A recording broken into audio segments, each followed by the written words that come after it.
Every night, I dream the same dream. Having seen Doctor Strange in the Multiverse of Madness, I can say bringing Sam Raimi into the MCU fold was an excellent choice, especially given the source material.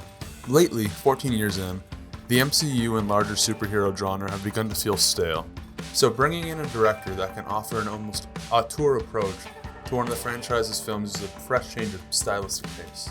Doctor Strange and the Multiverse of Madness kept me on the edge of my seat and with a pit in my stomach far more than the average Marvel flick. But this is actually not the first time Raimi has worked with Marvel, nor helmed a widely successful superhero film.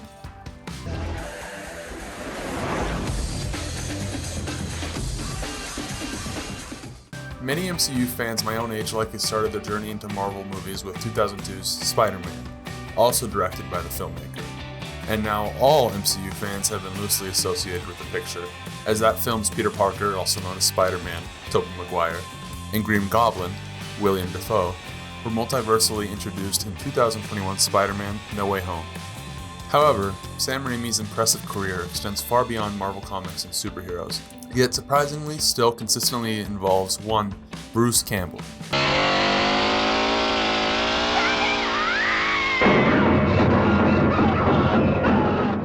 Sam Raimi's story is that of the classic master director, beginning as a scrappy indie filmmaker. Early on with his group of friends, Raimi produced several short independent films, typically of the horror genre. From 1972 to 1979, these included Out West, a western comedy, The Great Bogus Monkey Pignut Swindle, Uncivil Warbirds, The James R. Office Story, Part 2, Mystery No Mystery, Attack of the Pillsbury Doughboy, The Happy Valley Kid, 6 Months to Live, Picnic, It's Murder, Civil War Part 2, Within the Woods, Clockwork, and William Shakespeare, the Movie. Of these 14 indie shorts, actor Bruce Campbell stars in 10. The two have been long-term friends since 1975. Raimi has traced his fascination with filmmaking back to when his father bought a Super 8 film camera at home. Shortly after, he began his journey as a director, eventually making his feature-length film directorial debut in 1981.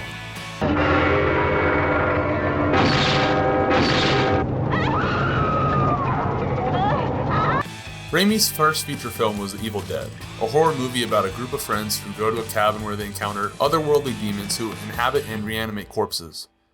This also happened to be Bruce Campbell's acting debut for a feature, having formed an impressive career of ranging shorts.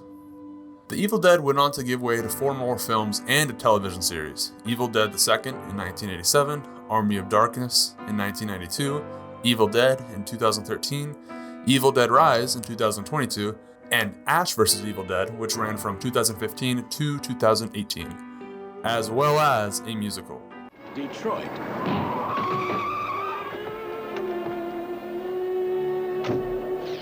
Land of opportunity. 1985 was a busy year for Raimi, as his second feature film, Crime Wave, premiered, as well as his short, The Sappy Sap, which was also part of a re-release of his short films as a package series.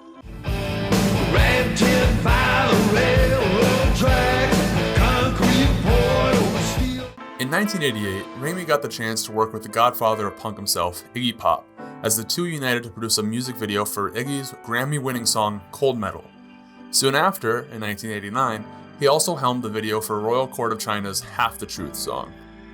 In 1990, Raimi broke in the decade with Darkman, a vengeance flick where a burned and bandaged scientist wreaks havoc on those who've wronged him. Raimi's next western came in the form of The Quick and the Dead, which starred one Leonardo DiCaprio. Oh my God, look at this! Then, in 1998, Raimi directed the critically acclaimed A Simple Plan, which starred Bill Paxton, Billy Bob Thornton, Bridget Fonda, and Gary Cole. The film was adapted from the novel of the same title, which tells the tale of characters coming across a large sum of cash, lending them into chaos and turmoil, written by Scott B. Smith. The next adaptation under Raimi's command was For the Love of the Game, based on the novel of the same title, written by Michael Cera, and starred Kevin Costner, John C. Reilly, and Kelly Preston, as well as J.K. Simmons, who would go on to play J. Jonah Jameson in Raimi's Spider-Man films. Oh, man! Guys, Mama better like it. I ain't got any left, though. In the year 2000, The Gift came out, which followed a fortune teller, played by Cate Blanchett, working to unravel a mysterious disappearance. Keanu Reeves also makes an appearance in this film for all of you Reeves fanatics, as well as, again, J.K. Simmons, again, Jerry Cole, and Hilary Swank.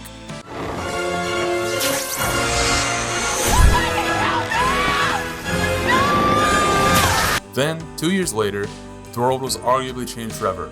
Yes, Iron Man can be responsible for the beginning of the MCU as we know it, but the superhero genre, and therefore modern cinema, like it or not, would not be as we know it without Sam Raimi's Spider-Man. This Marvel movie truly paved the way for the blockbusters we all watch shatter box office records year after year, as it was really the first motion picture success for the comic book company and its properties, going on to spawn 2 sequel films with Spider-Man 2 and Spider-Man 3.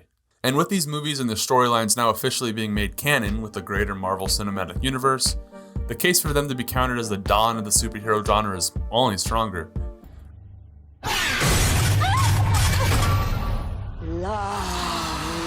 Raimi then afterwards returned to his horror roots with 2009's Drag Me to Hell, which starred Alison Lohman, who played Christine Brown, the victim of a supernatural curse.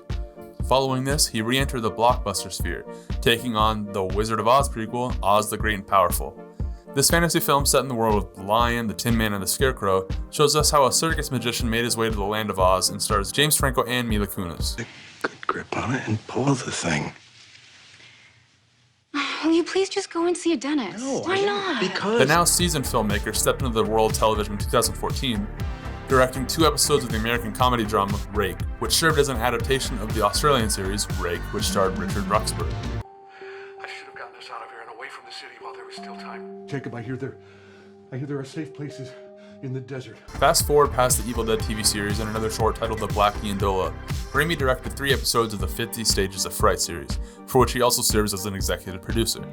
The horror anthology series has showcased stars such as Travis Fimmel from Vikings, Rachel Brosnan from The Marvelous Mrs. Maisel, and Asa Butterfield from Sex Education. 50 Stages of Fright was residing on the now-defunct Quibi platform, but a 3rd season is said to be in the works over at Roku, so keep your eyes peeled, horror freaks. The creation of reality will not go unpunished. Most recently, Raimi directed the smash hit Doctor Strange in the Multiverse of Madness. The Doctor Strange sequel came 6 years after the original, which for a fan like me was long awaited. Sure, we had seen Benedict Cumberbatch as Sorcerer Supreme and several other MCU outings, such as Thor Ragnarok and Spider-Man No Way Home, but I'm specifically a Doctor Strange fan, a fan of the character. I'm a fan of the creepy, the macabre, the chilling, the horrifying. Bela Lugosi's Dracula practically raised me. The comic book character of Doctor Strange is also based on another horror icon. I'm Vincent Price, and you're invited to my party in the house on Haunted Hill. Vincent Price, star of 1959's House on the Haunted Hill and 1953's House of Wax, as well as the man behind the monologue in Michael Jackson's Thriller, served as the muse for the illustrated sorcerer created by the legend Stan Lee and Steve Ditko. So, choosing a master of terror and dread like Raimi to craft the next Doctor Strange film seemed like not only to be a safe bet, but a sure and smart one. And it paid off. Doctor Strange in the Multiverse of Madness has made over almost $600 million globally, and is proving to be another smashing success for Marvel and for Sam Raimi. Raimi's next film is said to be The King Killer Chronicle, which is currently in pre-production.